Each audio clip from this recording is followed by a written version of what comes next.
భవిష్యత్తుకు ఇంకొక పేరే సంఘర్షణ. హృదయంలో ఏదైనా కోరిక జనించి అది అసంపూర్ణంగా మిగిలిపోతే ఆ హృదయం భవిష్యత్ ప్రణాళికలు వేస్తుంది.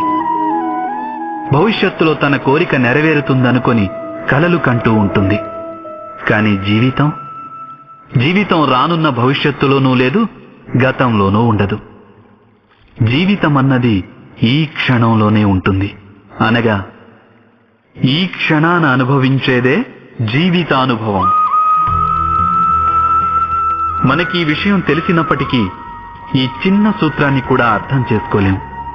గత స్మృతుల వలయంలో చిక్కుకొని కొట్టుమిట్టాడుతూ ఉంటాము, లేదా రానున్న భవిష్యత్తు కోసం ప్రణాళికలు వేసుకుంటాం. కానీ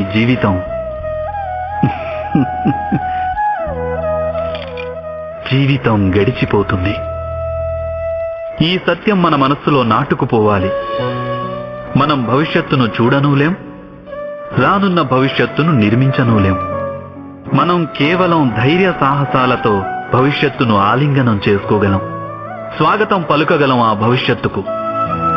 అలా చేస్తే జీవితంలోని ప్రతి క్షణం చైతన్యంతో నిండిపోదా? మీరే ఆలోచించండి.